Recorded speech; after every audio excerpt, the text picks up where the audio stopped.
तत्पदं दर्शितं येन तस्मै श्री गुरवे नमः।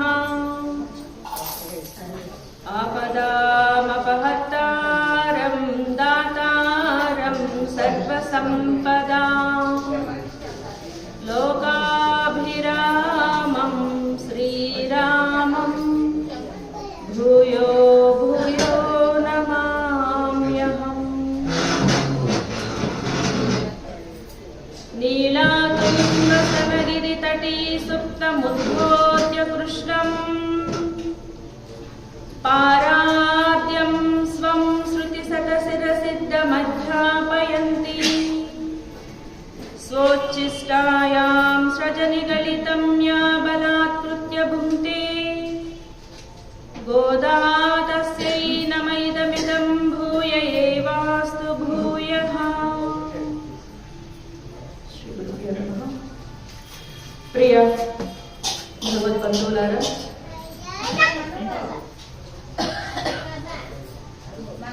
తిరుప్పావై వ్రతంలో నేటికి ఎన్నో రోజులకు వచ్చాం? 12వ రోజులోకి చేరుకున్నాం. నిన్నటి రోజున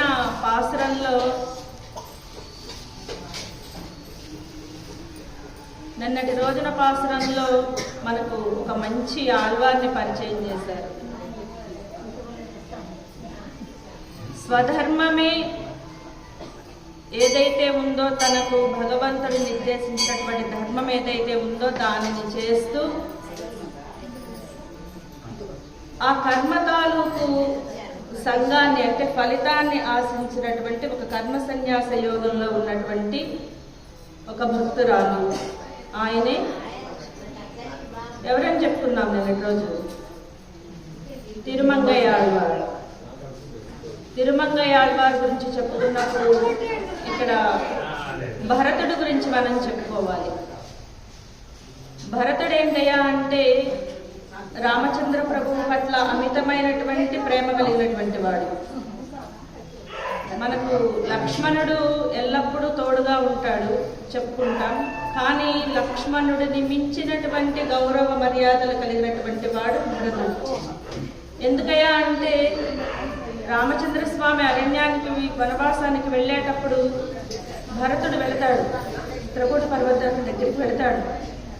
వెళ్ళి అన్నగారితో చెప్తారు, అన్నయ్య నాకు ఈ రాజ్యం వద్దు, ఏమీ వద్దు, అమ్మ తెలియక చెప్పిన దాన్ని మన్నించి నువ్వు నీ వాగ్దానాన్ని వెనక్కి తీసుకొని వచ్చి రాజ్యపాలన చేసుకో, నాకు ఈ రాజ్యం వద్దు అని చెప్పినప్పుడు రామచంద్ర స్వామి ఒకటే చెప్తారు, భరత పితృవాక్య పరిపాలన నా బాధ్యత, కాబట్టి నేను వనవాసానికి వెళ్ళడం అనేది తథ్యం, కానీ ఈ రాజ్యాన్ని నువ్వు పరిపాలన చెయ్యాలి, ఈ రాజ్యంలో ఉన్నటువంటి ప్రజలను మన తండ్రి గారు ఎలా అయితే చూసేవారో అలా చూడవలసినటువంటి ధర్మం మనకి ఉంది, మన ధర్మాన్ని మనం పోషించాలి, కాబట్టి నువ్వు రాజ్య పరిపాలన చెయ్యి అన్నప్పుడు ఈయన మారం చేసి నేను చెయ్యను అని ఇక వెనక పడలేదు. అన్నగారు చెప్పారు కాబట్టి అన్నయ్య మాటను వినడం కోసం పట్టాభిషేకం చేసుకోకుండా అన్నగారి పాదుకలను సింహాసనంపై పెట్టి నందిగ్రామంలో ఉంటూ ఏదైతే రామచంద్ర స్వామి వనవాసానికి వెళ్ళేటప్పుడు ఎలాంటి వేషధారణలో అయితే వెళ్ళారో, నారు చీరలు కట్టుకొని జడలు కట్టుకొని ఎలా అయితే వెళ్ళారో అలానే ఇక్కడ భరతుడు కూడా ఈ నందిగ్రామంలో పర్ణశాల ఏర్పరచుకొని అన్నగారు ఏ విధంగా అయితే అరణ్యవాసాన్ని చేస్తూ ఉన్నారో అలానే ఉన్నటువంటి తపస్సులో ఉన్నటువంటి చుట్టూ సంపదలు ఉన్నా కూడా ఆ సంపదల వైపు కన్ను పెట్టి చూడకుండా తనకు నిర్దేశించినటువంటి ధర్మం ఏదైతే ఉందో దానిని పరిపాలించినటువంటి వాడు భరతుడు.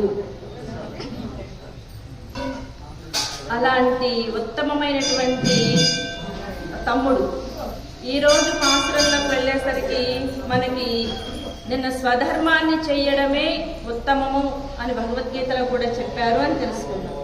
ఈరోజు పాసురంలో ఏంటయ్యా అంటే కొంచెం విరుద్ధంగా ఉంటుంది. నిన్నటి పాసురానికి ఈరోజు పాసురం కొంచెం విరుద్ధంగా ఉంటుంది. ఈ పాసురంలో పరిచయం చేస్తున్నటువంటి గోపిక ఎవరు, ఆమె ఏ స్థితిలో ఉన్నది అనేది తెలుసుకునే ముందు ఒక్కసారి పాసురాన్ని అనుసంధానం చేసుకుందాం. పాసురాన్ని అనుసంధానం చేసుకోవడానికి మీ దగ్గర கனைத்திளங்கத்தெருமை கன்றுக்கிறங்கி நினைத்து மலை வழியே நின்று பால் சோரா நனைத்தில்லம் சேராக்கும் நற்செல்வந்தங்காய் பனித்தலை வீழனின் வாசல் கடை பத்தி சினத்தினால் தென்றிலங்கை கோமானை செத்தா மனத்து கினியானை பாடவும் நீவாய் திறவாய் இனித்தான் எழுந்திராய் இதென்ன பேருரக்கம் அனைத்தில்லத்தாரும் அறிந்தேலோரெம்பாவாய் అని చెప్పి నిన్న 10 கணங்கள் பலகரந்து செத்தார் திரளதிய சென்று செரு செய்யும் முத்தமன்றாల్లాద కోవలద్దం పొర్కొడియే అని చెప్పి నిన్న రోజున బంగారు తీగా నిద్రలేచి రావమ్మా అని చెప్పారు కదా.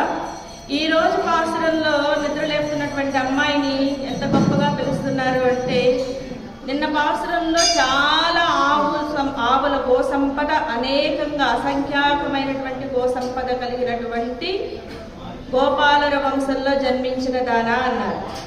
ఈరోజు ఈ గోపిక కూడా చాలా సంపన్నురాలు. ప్రతిరోజు గోపిక సంపన్నురాలి.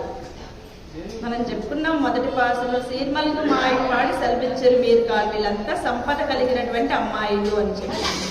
ఇక్కడ సంపద కలిగినటువంటి ఈ అమ్మాయి వారి అన్నగారి గురించి చెప్తున్నారు. ఏంటయా అంటే, వీరి ఇంటిలో ఉన్నటువంటి వీళ్ళ యొక్క గోశాలలో ఉన్నటువంటి పశు సంపద ఎలా ఉంది, ఆ పశు సంపద ఏ విధమైనటువంటి స్థితిలో ఉన్నది తెలియజేస్తున్నారు. కనైత్తు అంటే నిన్న ఆవుల గురించి చెప్పారు కదా, ఈరోజు గేదెల గురించి చెప్తున్నారండి. ఆవులు ఉన్నాయి వాళ్ళ గో సంపదలో, ఆ పశు సంపదలో గేదెలు ఉన్నాయి. 8వ పాసురంలో చెప్పుకున్నాం, కీల్వానం వెళ్ళెండ్రు ఎరమేసిరి వీడు అన్నప్పుడు చిన్న గేదెలన్నీ చిన్న వీడికి వెళుతున్నాయి. మరలా ఇక్కడ గేదెల గురించి చెప్తూ ఉన్నారు. ఈ గేదెలన్నీ అట పాలు తీసేందుకు ఎవరు రాక, పాలు తీసే సమయం అయ్యి పాలు తాగడానికి ఆ లేగదూడలు రాక, ఆ లేగదూడలను ఎవరు కూడా తీయక ఆ సమయం మించిపోతూ ఉంటే ఆ బిడ్డలు గుర్తుకు వచ్చి బిడ్డలపై ఉన్నటువంటి ప్రేమని తట్టుకోలేక ఆ బిడ్డలు వచ్చి ఆ లేగదూడలు వచ్చి తమ పొదుగుల్లో మూతి పెట్టినట్లుగా అవే ఊహించేసుకుని చేపుకు వచ్చి పాల దారాలని ఎవరు తీయకుండానే స్రవించేస్తూ అరుస్తూ స్రవిస్తూ ఉన్నాయట పాలను. అలా స్రవిస్తూ ఉన్నటువంటి ఆ పాల దారలు కింద పడి ఆ నేలంతా తడిచినప్పుడు ఈ గేదెలు ఏం చేస్తున్నాయంటే, ఈ పశువులు ఇక తొక్కడం మొదలు పెట్టాయి. అంటే దూడలు రావట్లేదు, తమ దూడల కోసం ఎదురు చూస్తూ అటు ఇటు తిరుగుతూ తొక్కుతూ ఉన్నాయి. ఈ తొక్కుతూ ఉన్నాయి అనేటువంటి విషయం తెలియజేస్తూ అదంతా బురదగా అయిపోయిందట. పైనుంచి పాలు కారిపోతూ ఉన్నాయి. ఈ కారిపోతున్నటువంటి ఈ నేలంతా తడిచేసరికి ఇవి పశువులు తొక్కుతూ ఉండేసరికి బురదగా అయ్యింది. అదంతా కూడా చాలా బురదగా ఉంది అని చెప్తారు. అలాంటి బురద కలిగినటువంటి నేలంతా అలా ఉన్నప్పుడు ఇక్కడ పైనుంచి మంచు పడుతూ ఉంది. చెప్పుకున్నాం, ఇది హేమంత ఋతువు, ఇప్పుడు ధనుర్మాసం అంతా కూడా మంచు కాలం. ఈ పైనుంచి మంచు కురుస్తూ ఉంది, కిందేమో బురదగా ఉంది. ఈ వచ్చినటువంటి అమ్మాయిలకి ఏమవుతుందయ్యా అంటే, పైనుంచి తల తడుస్తూ ఉంది, కింద బురదలో కాలు పెట్టడానికి వీల్లేదు. కాలు పెట్టామో జారిపోయేట్టుంది. ఈ కాలు పెట్టడానికి బురదగా ఉంది, పైనుంచి మంచు పడుతూ ఉంది. కాబట్టి ఓ అమ్మాయి, మేమంతా నీ ఇంటి ముందుకు వచ్చి నీ వాకిలి కమ్మి పట్టుకుని వేళ్లాడుతూ ఉన్నాము. ఓ సంపన్నురాల, లేచి వచ్చి ఆ నిద్రని ఆపి లేచి వచ్చి తలుపు తీయవమ్మా అని అంటున్నారు. అసలు ఈ గేదెలేంటి, ఈ ఆ పాలు కారిపోవడం ఏంటి, ఈ లేగదూడలేంటి? ఇప్పుడు అమ్మ ఆండాలు చెప్పారంటే ఊరికనే చెప్పుండారు కదా, ఎందుకు చెప్పారు అనేది తెలుసుకుంది. అసలు ఈ గేదెలు ఇవన్నీ తెలుసుకునే ముందుగా కృష్ణయ్య గురించి ఒక విషయం చెప్పుకుందాం. ఎందుకు అంటే ఈ గోపికలందరూ ఎలాంటి స్థితిలో ఉన్నటువంటి గోపికలయ్యా అనేది మీకు తెలుసుకునేటప్పుడు కృష్ణయ్య గురించి ఒక విషయాన్ని చెప్పుకొని వెళదాం. ఈయన ప్రతిరోజు కూడా ఆ బృందావనంలో ఉన్నటువంటి వనితల ఇళ్లకు వెళ్ళి పాలు పెరుగు తినేవాడని చెప్పుకున్నాం కదా. ఒకరోజు ఒక వనిత ఇంట్లోకి వెళదామనుకున్నాడు. ఈ అమ్మాయి ఏం చేసిందయ్యా అంటే బాగా తెలివైంది. ఈ కృష్ణయ్య ఎలాగోలా వస్తాడు, వచ్చినప్పుడు పట్టుకోవాలి అని చెప్పి ఆ ఉట్టి పైన వెన్నకుండలు పెట్టి దానికి ఒక గంట కట్టింది. అంటే ఈయన వచ్చి ఆ ఉట్టి పైన ఉన్నటువంటి వెన్నకుండలు దించగానే గంట మోగుతుంది, వెంటనే పట్టేసుకోవచ్చని తెలివిగా గంట కట్టింది. కట్టి ఎదురువాకిల్లో కూర్చోకుండా దొడ్డివాకిల్లో కూర్చుంది. ఎదురువాకిలి తలుపులు తీసేసి దొడ్డివాకిలి దగ్గర కూర్చుంది. ఇలా వస్తే ట్రాప్ అనమాట. కృష్ణయ్యకి ఒక ట్రాప్ వేసింది ఈవిడ. వేసినప్పుడు మరి మాయావి కదా, ఏంటి ఈరోజు అత్తమ్మ అసలు కర్ర పట్టుకుని ఎదురు గుమ్మల్లో నుంచోకుండా వెనక గుమ్మల్లో కూర్చుంది, ఎదురు గుమ్మం తలుపులు కూడా తీసేసింది, అసలు ఏం చేస్తుంది అని చెప్పి సర్లే ఏదో ఒకటి చేసింది. మనం వచ్చిన పని ఏంటి, వెన్న తినడం. కాబట్టి వెళదామనుకుని మిత్ర బృందాన్ని అన్నిటినీ వేసుకుని లోపలికి వెళ్ళారు. వెళ్ళి చక్కగా చూశారు. పైన నోరూరిస్తూ ఉన్నాయి వెన్నకుండలు, నేతి కుండలు బాగా కనిపిస్తూ ఉన్నాయి. వెంటనే ఏం చేశారు, పీటే పీట నిషన్న బాలకగళే తిష్టన్ స గోపాలకో యంత్రాంతఃస్థిత దుగ్ధ బాండమవపుచ్చాచద్య గంటారవం వక్రోపాంతకృతాంజినుకృత శిరః కంపం పిబన్యః పయః పాయాదాగత గోపికా నయో నయోర్గండూష ఉద్గారకృత్. అక్కడ ఉన్న పీటలన్నీ తెచ్చుకున్నారు. ఒక పీట వేశారు, దానిపైన ఇంకో పీట వేశారు, దానిపైన ఇంకొక పీట వేశారు. ఇంకా అందట్లేదు. అప్పుడు ఒక అబ్బాయిని పైకి ఎక్కించారు. ఎక్కించి కృష్ణయ్య వెళ్ళి ఆయన భుజాల మీద కూర్చున్నాడు. కూర్చొని తీరా ఉట్టిని పట్టుకున్నాడు. కుండని పట్టుకునేసరికి ఆ గంట కనిపించింది. మరి ఇప్పుడు కుండ వదిలినా గంట శబ్దం చేస్తుంది, కుండని వంచినా గంట శబ్దం చేస్తుంది. ఏం చేయాలి అనుకున్నాడు. వెంటనే ఒక చేత గంట నాళం ఉంటుంది కదా, దాన్ని గట్టిగా పట్టేసుకున్నాడు. పట్టేసుకొని ఇంకొక చేతితోటి కుండని వంచాడు. 2 చేతులతో తాగుతున్నాడు. ఎలా సాధ్యం? మాయావి చతుర్భుజుడిగా మారిపోయాడు. అప్పుడు ఆయనకున్నటువంటి చతుర్భుజాలని బయటకు తీశారు. ఈ తాగుతూ ఉన్నప్పుడు ఈ 2 చేతుల్లో నుంచి కొంచెం కొంచెంగా కిందకి కారిపోతూ ఉంటుంది కదా, ఆ కారేదానిని ఆ కింద ఉన్నటువంటి వాడు తాగుతున్నాడు. ఆయన చేతుల్లోంచి ఇంకొక ఆయన, ఆయన చేతుల్లోంచి ఇంకొక ఆయన, ఇలా పిల్లలందరూ తాగుతుండగా ఈ గోపికకి అనుమానం వచ్చింది. కృష్ణుడు వచ్చే ఉండాలి టైంకి, ఏంటి గంట మోగట్లేదు అని ఈమె చూసింది. లోపలికి తొంగి చూసేసరికి ఏముంది, దొంగ పిల్లల్లాగా మొత్తం తాగుతూ కనిపించారు వరుసగా. వెంటనే కర్ర తీసుకుని వచ్చింది. వచ్చేసరికి ఈ పుక్కిలి నిండా బాగా పాలు నోటి నిండా పట్టు ఉంచాడు. ఉంచి ఆమె దగ్గరకు వచ్చి కృష్ణ పట్టుకున్నాను అనగానే ఆ 2 కళ్ళల్లో నా పాలని ఊదేసి ఆమె వెంటనే ఆ కళ్ళల్లో పాలు పడేసరికి కళ్ళు నులుగుకునే గ్యాప్లో పరిగెట్టి పారిపోయాడు కృష్ణయ్య. అంతటి ధూర్తుడు, అంతటి అల్లరివాడు. ఎందుకండి గోపిక ఇంటికి రావడం ఎందుకు, ఆమె కళ్ళల్లో పాలు ఊదడం ఎందుకు అంటే అజ్ఞానంతో మూసుకుపోయినటువంటి మన కళ్ళని పాలతోటి చక్కగా కడిగేసి జ్ఞాననేత్రాన్ని తెరిపించి వెళతాడు కృష్ణయ్య. అందుకోసం ప్రతి గోపిక ఇంట్లో ఆ వెన్నకుండలు పెట్టేది. అలాంటి కృష్ణయ్య కోసం ఈ గోపికలు ఎంతో విరహవేదన అనుభవిస్తూ ఉంటే ఈ అమ్మాయి నిద్రపోతుంది. వెళ్ళాలి కదా, ఆయన్ని కలవాలి కదా, ఇలా నిద్రపోతుంది. వెళ్ళారు.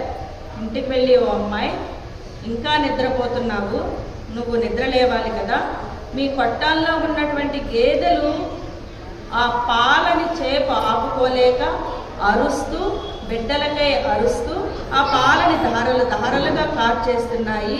స్వధర్మం చేయవలసినటువంటి పని లేదా నీకు అని అడుగుతూ ఇక్కడ అడగగానే ఈ అమ్మాయి ఎలాంటి గోపికయా అంటే సంధ్యావందన భద్రమస్తు భోస్నానం తుభ్యం నమః. ఓ సంధ్యావందనమా, నీకో నమస్కారం. నేను ఏ సంధ్యావందనాలు చేయలేదు.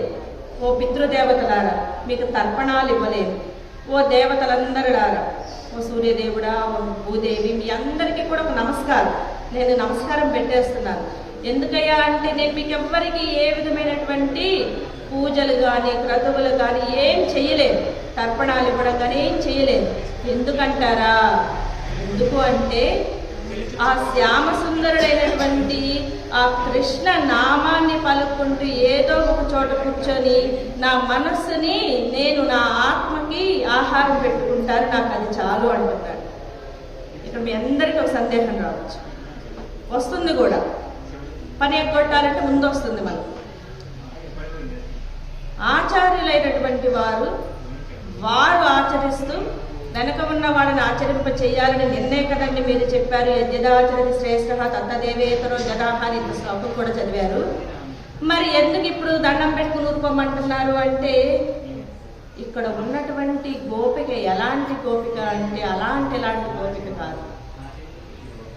ఈమె ఏదైతే భగవంతుడితో 9 రకాలైనటువంటి సంబంధాలు చెప్పుకున్నామో ఆ 9 రకాలైనటువంటి సంబంధాలను పూర్తిగా అంగీకరించి, అలానే నిన్నటి పాసురంలో స్వధర్మం చేసేటువంటి గోపిక అని చెప్పుకున్నాం కదా, ఆ స్వధర్మం పట్ల కూడా విరక్తిని పొంది, ఇక ఏమీ లేదు, నాకు భగవంతుడే నాలో ఉన్నాడు, ఆ కృష్ణ పరమాత్మ నాలోనే ఉన్నాడు కాబట్టి ఎల్లప్పుడూ నేను నా ధర్మం ఏంటయ్యా అంటే భగవంతుడికి సేవ చేయడం, భగవన్ నామం పలకడం. కాబట్టి ఆ నామం పలుకుతూ నేను ఆయననే కీర్తిస్తూ ఉంటాను అని భగవంతుడిని అన్ని రకాలుగా అకారత్రయంతో అన్ని రకాలుగా యాక్సెప్ట్ చేసినటువంటి గోపిక. ఈమె చుట్టూ ఎన్ని రకాలైనటువంటి లౌకిక వస్తువులు పెట్టినా కూడా వాటన్నిటి వంక కన్నెత్తి కూడా చూడనటువంటి గోపిక. మనము చేద్దాం అనుకున్నాం అనుకోండి, నేను కూడా లేచి స్నానం చేసి, స్నానం లేదు, పానం లేదు, ఏం లేదు, ధనుర్మాసం లేదు, కార్తీక మాసం లేదు, నేను ఏ స్నానము చేయనయ్యా, నేను చాలా గొప్పవాడిని, నేను ఒక దండం పెడతానంటే ఎక్కడికి వెళ్ళను, నేను కూర్చున్న చోటే దండం పెడతాను అన్నాం అనుకోండి, మనం అధోగతి పాలవుతాం.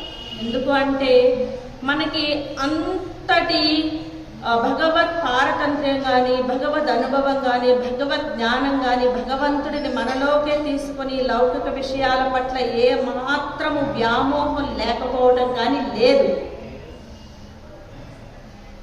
మనకన్నీ కావాలి, మనకి ఆహారం కావాలి, నగలు కావాలి, బట్టలు కావాలి, సంపదలు కావాలి, విద్యలు కావాలి, ఉద్యోగాలు కావాలి, అంటే ఈ లౌకిక ప్రపంచంలో ఉండే ప్రతి వస్తువు మనకి కావాలి. అలాంటప్పుడు నేను దండం పెడతాను అంటే ఎలా కుదురుతుంది? కాబట్టి మనం కర్మ చేయాల్సింది. ఆ కర్మని చేస్తూ కూడా మనం చేసేటువంటి ప్రతి పూజలో కూడా ఒక సంకల్పం చెప్పేస్తాం, ముందే చెప్పేస్తాం.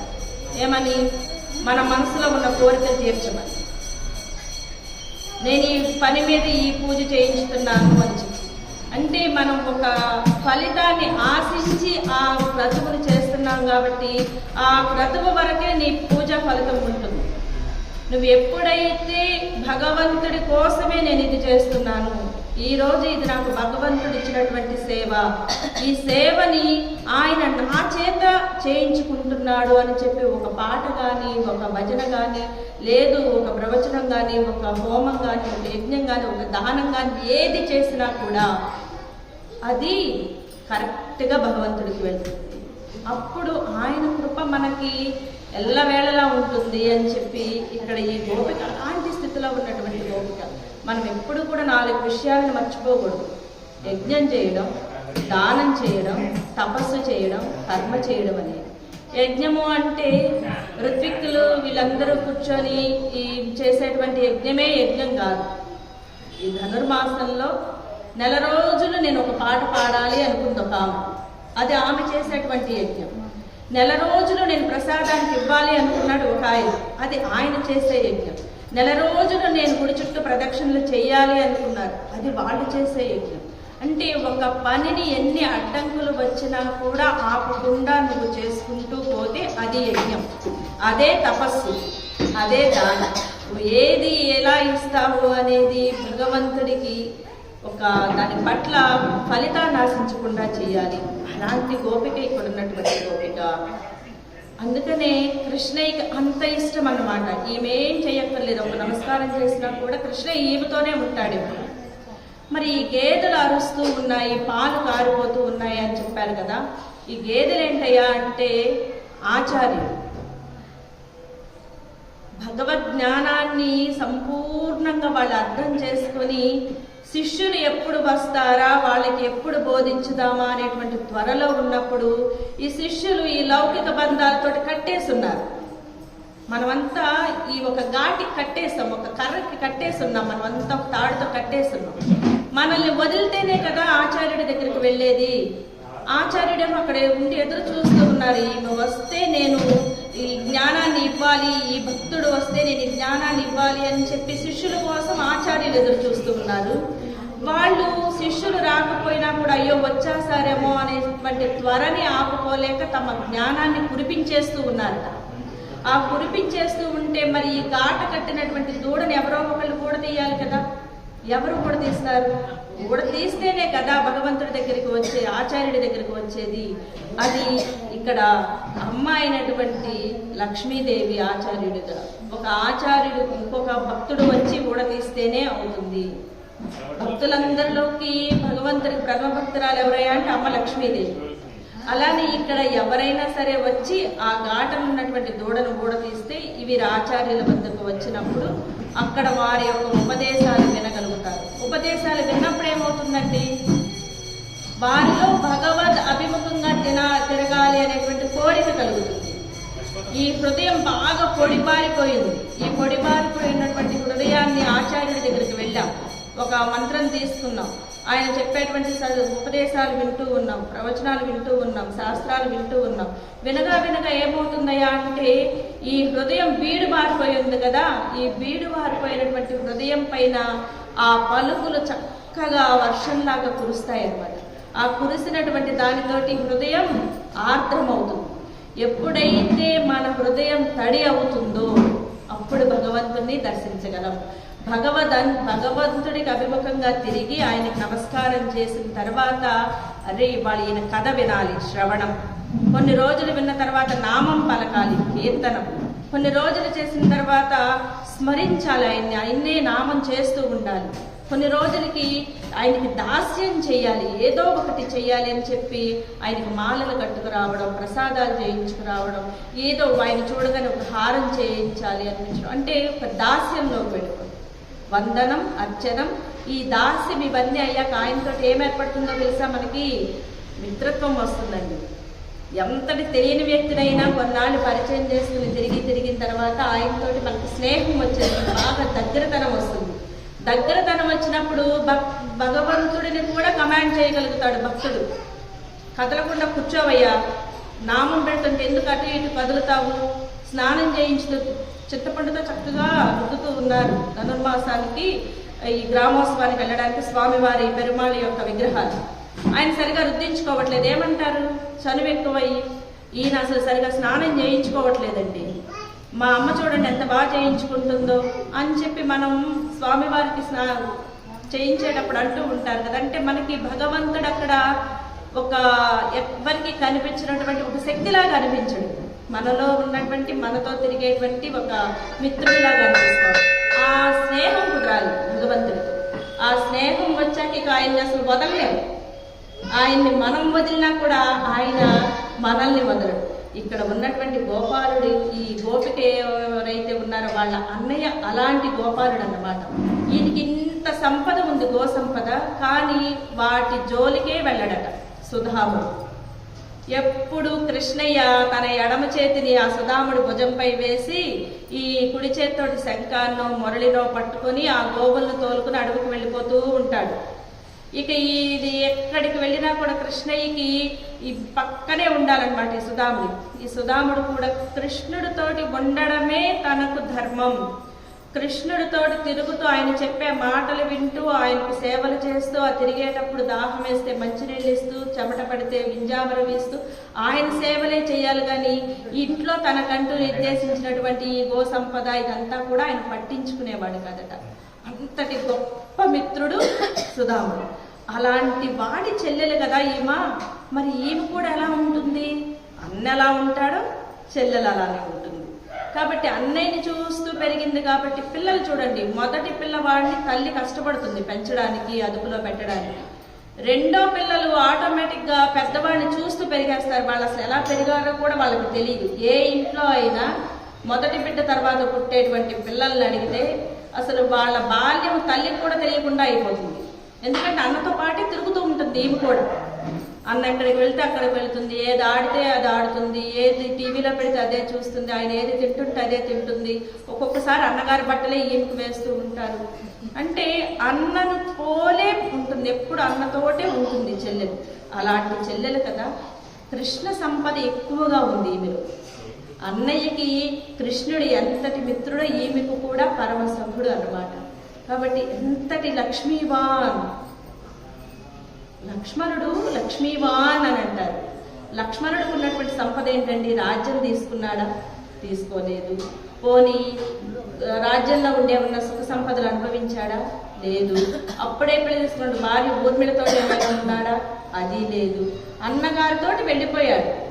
అన్నగారితోటి వెళ్ళిపోవడమే నా సంపద అన్నాడు.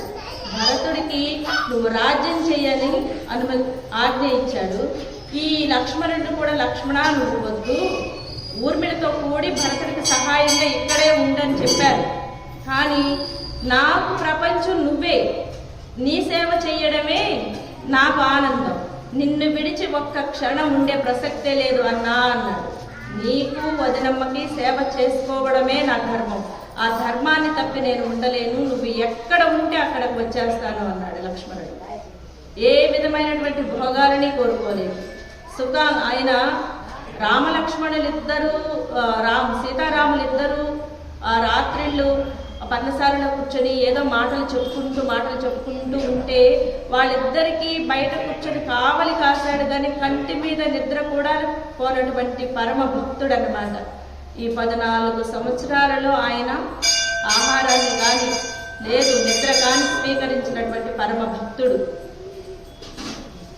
అలాంటి భక్తురాలు ఇక్కడ ఈమెకి తనకు విధించినటువంటి కర్మలతో సంబంధం లేదు.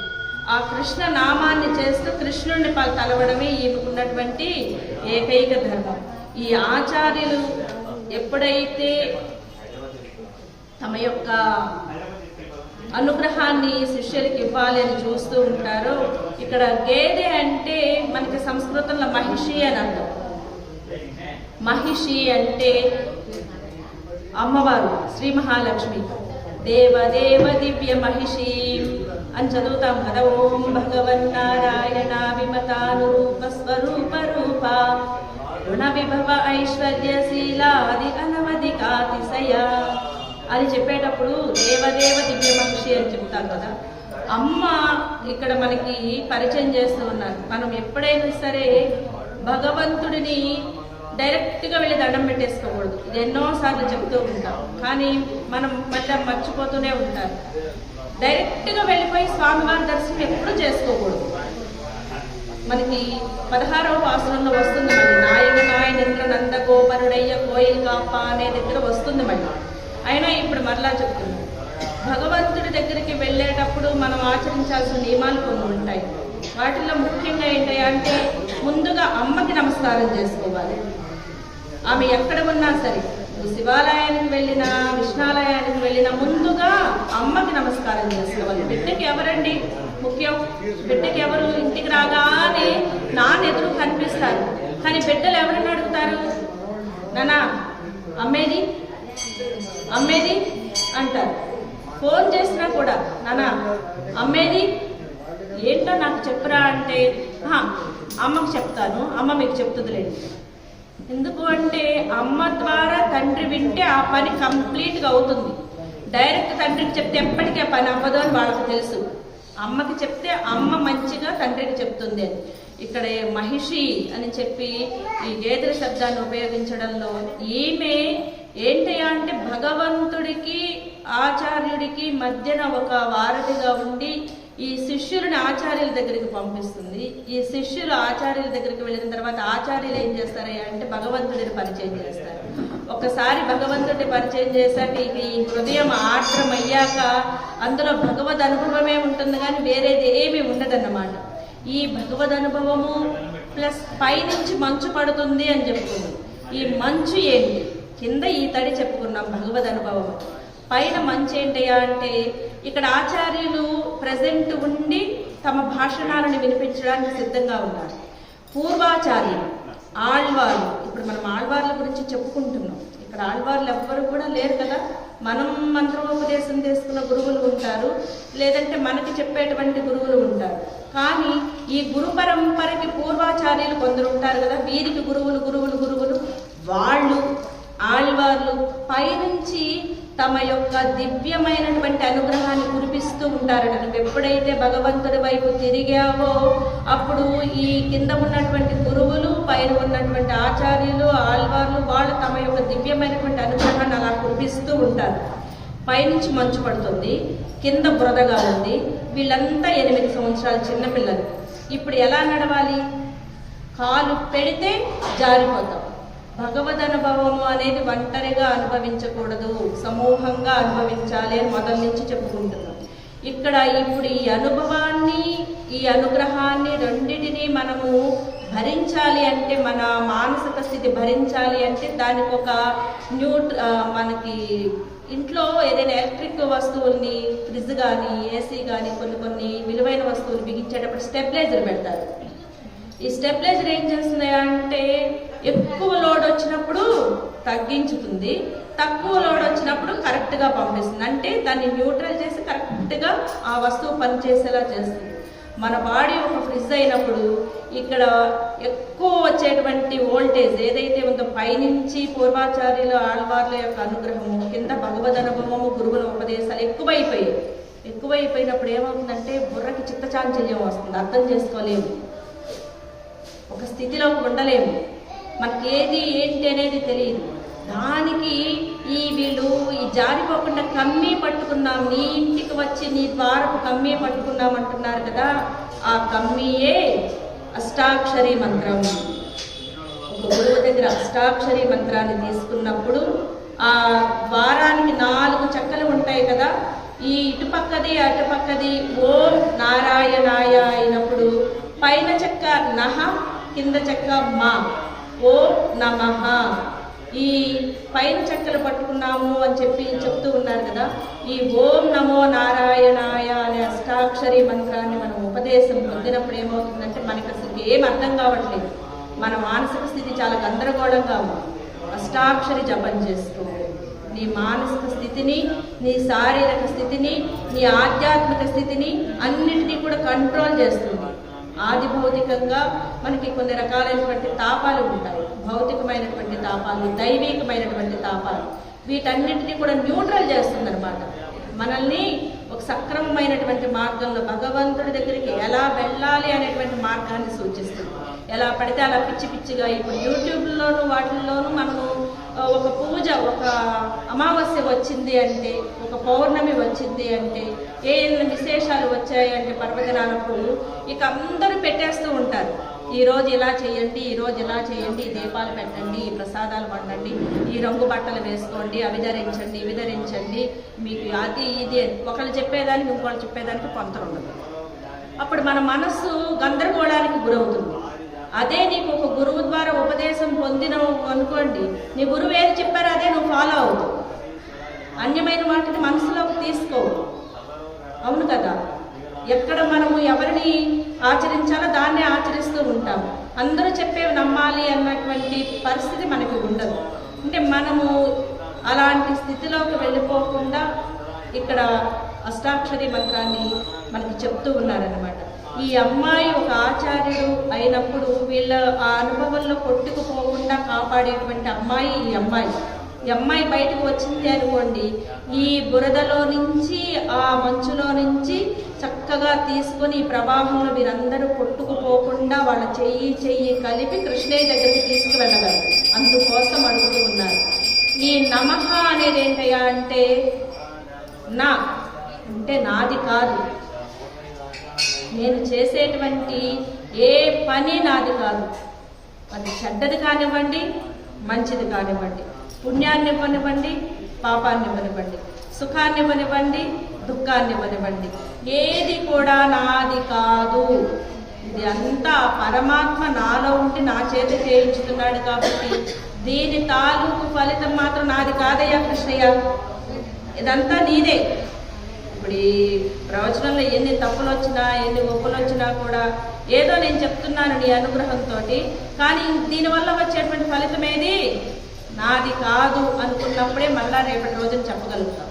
లేదంటే మొన్న చెప్పాను, ఈ మైక్కి ఈ గొంతుకి పెద్ద తేడా ఏం లేదు. మైక్లో కరెంట్ ఆగిపోతే మైక్ ఆగిపోతుంది, భగవంతుడి అనుగ్రహము గురువుల అనుగ్రహము లేకపోతే ఈ గొంతు ఆగిపోతుంది. కాబట్టి నాది అనుకుని మనం ఏ పని చేసినా కూడా అది అసలు ఫలితాన్ని ఇవ్వదు. కాబట్టి అమ్మ నువ్వు వస్తే నీ కమ్మీని పట్టుకుని ఉన్నాం కదా, నువ్వు రా తల్లి అని చెప్తూ, నువ్వు చాలా గొప్పదైనటువంటి సంపద కలిగినటువంటి అమ్మాయివి కదా, అందుకని నిన్ను పిలుస్తున్నావు. ఈ సంపద అంతా కృష్ణుడే అని వీళ్ళకి తెలుసు. నువ్వు ఇంత నిద్రపోతున్నావు అంటే నీ నిద్ర అందరికీ తెలుసులే, ఏం నిద్రపోతున్నావు అంటున్నారు. మరలా నువ్వు కృష్ణయ్యని లోపల పెట్టేసుకొని నిద్రపోతున్నట్లు నటిస్తున్నావు. నీ నిద్ర గురించి లోకమంతా తెలుసు. మేము బృందావనంలో ఉన్నటువంటి లక్షల మంది గోపికలము నీ ఇంటి ముందు ఇలా నుంచుని ఉన్నాము. నువ్వు అలా నిద్రపోవడం అసలు చేయవలసినటువంటి పనేనా? కృష్ణ అనుభవము అనేది నువ్వు ఒక్కదానివే అనుభవించకూడదు కదా. ఆచార్యుడు అనేవాళ్ళు భగవద్ అనుభవాన్ని భగవద్ జ్ఞానాన్ని వాళ్ళు ఒక్కరే అనుభవించకూడదు కదా, అందరికీ శిష్యులకి పంచాలి కదమ్మా.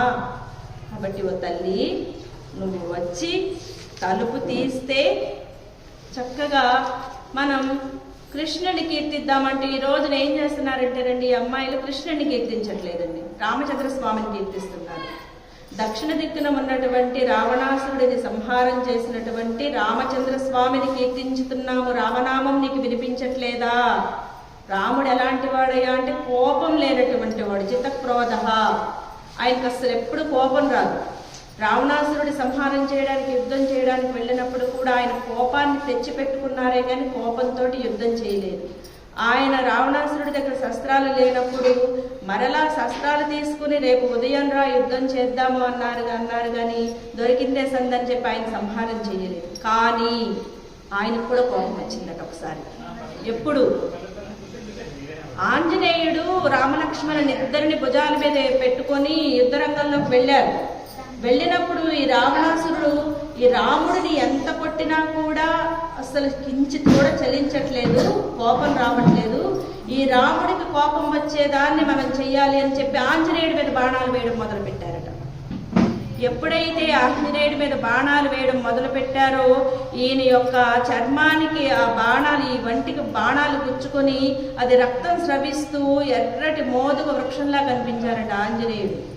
ఆ స్థితిని చూసి ఆంజనేయుడికి నొప్పేం లేదు, ఆయన రాముడిని వహించారు కాబట్టి ఆయనకు అసలు ఏమాత్రం బాధ లేదు. కానీ రామచంద్ర స్వామి మనస్సు బాధతో రగిలిపోయిందట. అప్పుడు వచ్చిందట కోపం.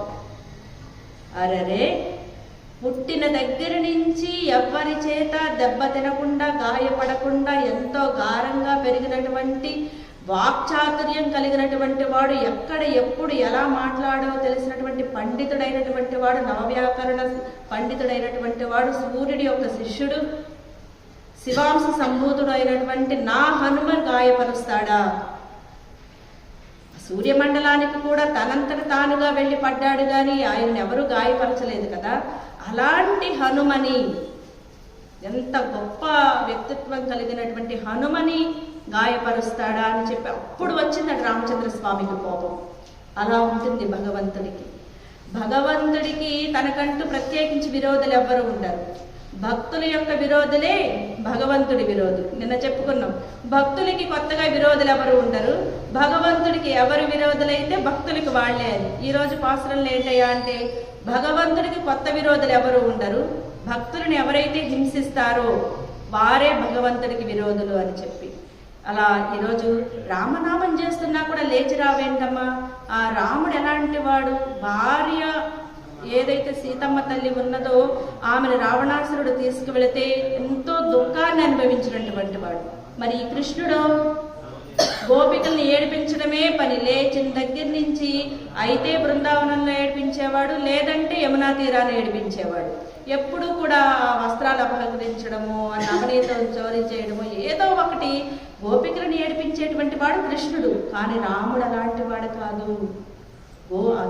స్త్రీ కోసం ఆయన దుఃఖించాడు. పరమ కరుణామూర్తి. ఈ కృష్ణుడిలాగా కాదు, నా కృష్ణ నామాన్ని పలుకుతుంటే లేచి రావేంటి? ఆ రామచంద్రస్వామి వెళ్ళేటప్పుడు అందరూ కూడా ఎంతో బాధను అనుభవించినప్పుడు ఆయన ఆ బాధను అనుభవించారు. కానీ కృష్ణుడు బృందావనాన్ని వదిలి మధురకు వెళ్ళిన తర్వాత మరలా బృందావన మొహం కూడా చూడలేదు. అంతటి వాడు కృష్ణుడు. కృష్ణుడు మామూలుడు కాదు కదా, ఆడవారిని ఏడిపించుతూ ఉంటాడు కదా, ఆడవారి హృదయాన్ని అర్థం చేసుకోలేడు కదా.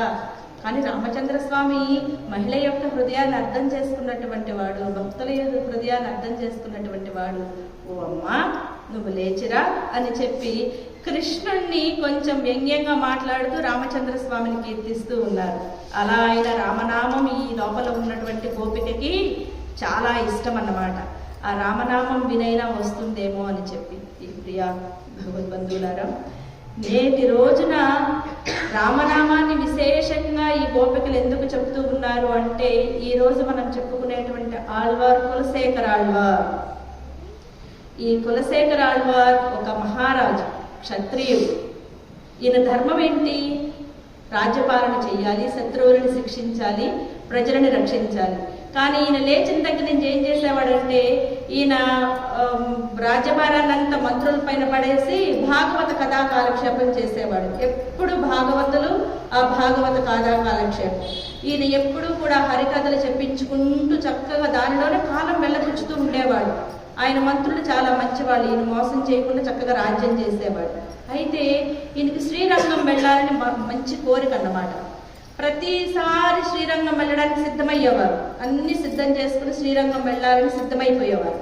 ఈయన అలా సిద్ధమయ్యి నగర పొలిమేరల దగ్గరికి వెళ్ళేసరికి ఈ విష్ణు భక్తులు, భాగవతులు, ఈ హరికథలు, హరి కథా శ్రవణం చేయించే వాళ్ళు ఎదురు వచ్చేవాళ్ళు. వాళ్ళని చూడగానే పరమ ఆనందంతో వాళ్ళకి నమస్కారం చేసుకొని వాళ్ళని గౌరవించడమే నా కర్తవ్యము అన్నట్లుగా వారిని తీసుకుని వచ్చి ఈ భాగవత కథా కాలక్షేపం వింటూ ఉండేవారు. అలా ఎప్పటికప్పుడు శ్రీరంగం వెళ్ళడం అనేది వాయిదా పడిపోతూ ఉండేది. ఒకసారి ఇలానే భాగవత కథా కాలక్షేపం జరుగుతుంది. రామాయణం చెప్తున్నారు, ఒక ప్రవచకుడు కూర్చొని రామాయణం చెప్తూ ఉన్నారు. చెప్తూ ఉంటే భగవత్ కథలు ఎలా ఉంటాయంటే, కొంచెం సేపు లోపలికి వచ్చే వరకు మనకి ఇంటి చుట్టూ ఉండే విషయాలు గుర్తొస్తాయి. ఇప్పుడు మనకైనా కూడా తర్వాత మనం దానిలోకి దిగాక ఏ విషయము మన మనసుకి పడ్డదు. ఇప్పుడు ఎవరి గురించి అయితే చెప్తున్నామో ఆ స్థితిలోనే ఉంటాం. ఈయన పరమ భక్తుడు కదా. ఎప్పుడైతే ఆయన రామాయణం మొదలు పెట్టారు, ఈయన అయోధ్యకు వెళ్ళిపోయారు కులశేఖరాలు గారు. వెళ్ళిపోయిన తర్వాత ఇక్కడ రామచంద్ర స్వామి వనవాసానికి వెళ్ళారు. ఇదంతా అయిపోయింది. పర్ణశాలలో సీతమ్మని రావణాసురుడు అపహరించి తీసుకుని వెళ్ళిపోతున్నాడు అన్న మాట విన్నాడు.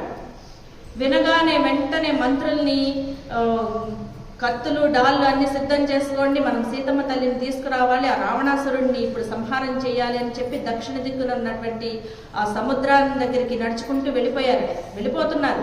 ఆ సముద్రంలో నడి సముద్రంలో వరకు వెళ్ళిపోయారు. ఆయనకి భక్తి తన్మయత్వంలో భగవంతుడికి ఒక విరోధి ఉన్నాడు, ఆ విరోధి అమ్మ సీతకి అన్యాయం చేయబోతున్నాడు అని చెప్పి తట్టుకోలేక తానే అక్కడ ఉన్నట్లుగా ఆ విరోధి అయినటువంటి రావణాసురుడు సంహారం చేయడం కోసం ఈయన వెళ్ళిపోయారు. ఎప్పుడైతే అలా వెళ్ళిపోయారో అక్కడ ఉన్నటువంటి మంత్రులు అది చూశారే, ఈయన నడి సముద్రంలోకి వెళ్ళిపోయాడు, ఏమైపోతాడు, ఈయన్ని మరలా మనం బయటకు తీసుకురావాలి అంటే మామూలు లౌకిక విషయాలు చెప్తే రారు. కాబట్టి ఈ హరికథ, ఈ పురాణ పఠనం చేయించి ఆయన్ని తీసుకుని వెళ్ళి ఆయన చేత గట్టిగా చెప్పించారట. రామచంద్ర స్వామి, లక్ష్మణుడు కలిసి వెళ్ళారు, హనుమస్వామి కూడా వెళ్ళారు. లంకకు వెళ్ళి ఆ రావణాసురుడి సంహారం చేసి, రాక్షసులందరి సంహారం చేసి సీతమ్మ తల్లిని తీసుకుని వచ్చేసి మరలా అయోధ్యకు వెళ్ళి పట్టాభిషేకం కూడా చేసేసుకున్నారు, చాలా ఆనందంగా ఉన్నారు అని కథ ముగించారట. ఎప్పుడైతే ఆ కథ ముగించారో, నా స్వామి రామచంద్రుడికి పట్టాభిషేకం అయ్యిందా, మా అమ్మ సీత చక్కగా అయోధ్య చేరుకుందా అని చెప్పి ఆనందంతో హరి కథ, ఆ హరి కీర్తనలు పాడుకుంటూ ఆయన మరలా తిరిగి వచ్చేసారట. అలా ఉంటుంది భగవంతుల యొక్క మానసిక స్థితి. అలాంటి స్థితిలో ఉన్నతమైనటువంటి వారు కాబట్టి వాళ్ళ ఆళ్వార్ల కోవలోకి వెళ్ళారు. ఇక్కడ కులశేఖర ఆళ్వారు ఒక మహారాజు అయి ఉన్నప్పటికీ చుట్టూ భోగాలు, సంపదలు, కాంతలు, మణులు అలాంటివి అన్నీ ఉన్నా కూడా వేటి పట్ల వ్యామోహం చెందక అన్నిటినీ కూడా నిమిత్త మాత్రంగా ఆ మంత్రుల పైన వదిలేసి భగవత్ సేవ, భాగవత సేవే నాకు ముఖ్యము అనుకుని జీవించినటువంటి పరమ భక్తుడు కాబట్టి ఆయన శ్రీరంగంలో ఏదైతే స్వామివారి యొక్క గర్భగుడికి ముందు ఉండేటువంటి పడి ఉంటుందో దానికి ముందు ద్వారానికి ఒక గడపగా మారిపోయారట. అంటే భగవంతుడి యొక్క భక్తులు ఎవరైతే వస్తూ ఉంటారో వారి యొక్క పాద రజను నా పైన పడినా చాలు అన్నట్లుగా అక్కడ కులశేఖరాలు వారు పడి అని చెప్పి మనకి ప్రతి ఆలయంలో కూడా దాన్ని అలానే పిలుస్తూ ఉంటారు. అంతటి ఉత్తమమైనటువంటి స్థితిలోకి వెళ్ళినటువంటి పరమ భక్తుడు కులశేఖరాలు వారు. మనం అంతటి స్థితిని కాకపోయినా భాగవత కథలు వినాలి, శ్రవణం చేయాలి. శ్రవణం చేయడం ద్వారా అనేకమైనటువంటి కల్మషాలను ఈ కలియుగంలో పోగొట్టుకోవచ్చు. శ్రవణం చేస్తే మనసు మెత్తబడుతుంది, ఆర్ద్రమవుతుంది. ఆర్ద్రంతో భగవంతుడి కీర్తన చేయాలి అనేటువంటి మనసు వస్తుంది. పరులకి అపకారం చేయకూడదు అనేటువంటి బుద్ధి మనకి వస్తుంది. ఎప్పుడైతే పరులకు అపకారం చేయకూడదు అనుకుంటామో, నిన్న చెప్పుకున్నాం, భగవంతుడు ఉండేటువంటి గది ఈ హృదయస్థానం. మరి మన ఇంటినే మనం శుభ్రం చేసుకుంటున్నప్పుడు భగవంతుడు ఉండేటువంటి గదిని మనం ఎంత శుభ్రంగా ఉంచాలి. దానిలో ఏ విధమైనటువంటి కామ, క్రోధ, లోభ, మోహ, మదమాత్సర్యాలు అనేటువంటి చెత్తని తీసేస్తే అక్కడ భగవంతుడి నెలకొని ఉండి మనకు భగవద్ దర్శనం జరుగుతుంది, భగవద్ అనుభవం కలుగుతుంది అని చెప్పి తెలియజేస్తూ, కర్కటే పూర్వ ఫల్గున్యాం తులసీ కాననోద్భవాం పాండ్యే విశ్వంభరాం గోదాం వందే శ్రీరంగనాయకీ. ఆండాళ్ తిరువడిగలే శరణం శరణం ప్రపద్యే. అస్మ శ్రీ గురుచరణారవిందాభ్యాం నమో